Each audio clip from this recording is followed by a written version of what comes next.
Hey, this is Cheryl back with you from Farmhouse Frugally. So this is the dump haul for November.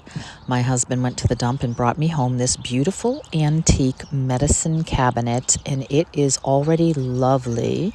However, of course, I want to replace that rod at the bottom with one of my beautiful spindles. The beveled glass is incredible, and even the interior looks pretty decent, so I am excited to get a hold of that. And this oak bread box, I have not yet done a bread box, so I'm looking forward to doing something. This was pretty dirty, but other than that, not too shabby. This cute little basket. Another trunk, this one much more reasonably sized. The other one was huge.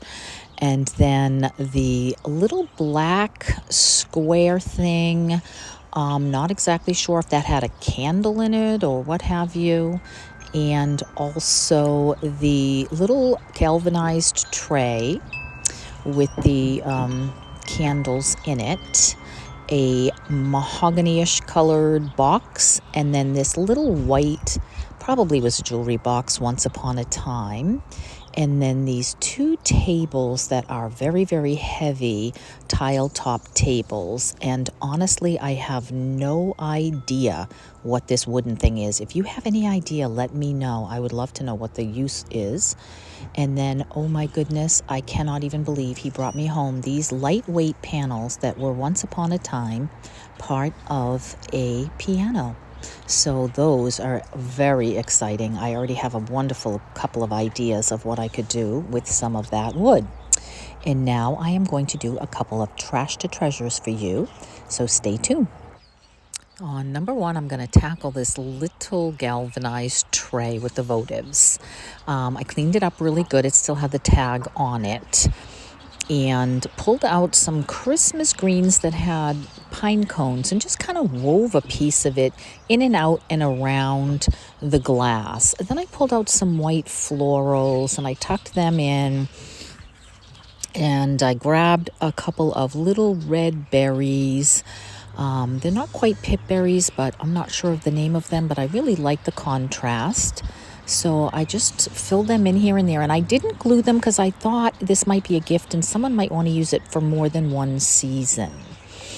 I did take some black chalked paint though, because the handles were like worn looking and they didn't really have the pop I was going for with this Christmas feel. So I painted the handles black, and then I took out the linen white chalked paint and just lightly brushed over some of the pine cones and some of the greens to give them a little bit of a snow feel. Then I grabbed 3 white, what do they call these, tea lights, and put them in the votives and got that look for Christmas there, but then decided I'd like to try some red, and I happen to have a couple of 3 of those as well, so that worked out, giving that little bit more of a red pop. And put that on my table, and I thought, oh, it's really cute. I like the black handles. It made it look better, but needed a little something, so I added just a little gingham bow to bring out a little bit more of the red on that little centerpiece. And I think this is actually going to become a Christmas gift for a friend.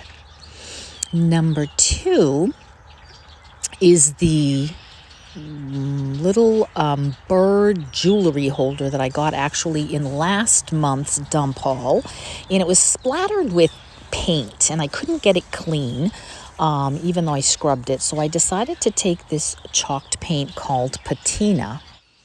And speaking of birds, I hope you can hear all the birds behind me. I'm on my deck in November in New England on a Sunday.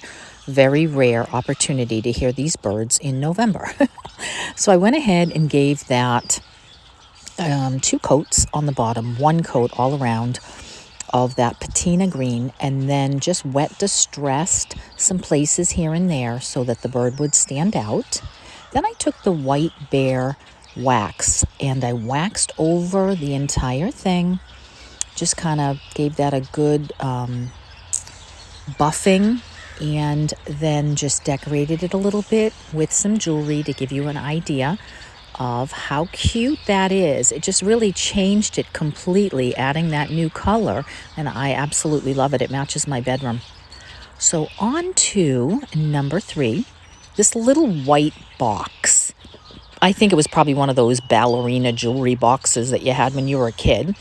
I took out the red velvet inside, and it's kind of a blue-green paint all around. So again, I took out the chalked linen paint, linen white paint, and gave that a couple of coats of that. Now I was going to use some paper to decorate the interior, so I wasn't too worried about that roughness. And also the Brocante Iron Orchid Design transfer, because I really was looking at that bee and I thought how cute, and I remembered I had picked up this little stencil. This is a honeycomb transfer I got on Etsy. A little bit of a trim, and then the IOD stamps that are, I see Paris, I believe. They had the bees on those with some StazOn ink. So just pulled all those things together with some mustardy colored yellow chalk paint. I just lightly dabbed with that here and there, not full coverage on the box, and then stamped the stamp right on top of that. Gave a little bit of dry brushing here and there, and then took some pretty papers that I had in my stash, cut those to size to Mod Podge on the inside of this. I actually have an idea for this for Christmas for someone with some very specific bee products. So I thought it would be very cute. And then I went ahead and transferred the bee onto the paper before I put the Mod Podge.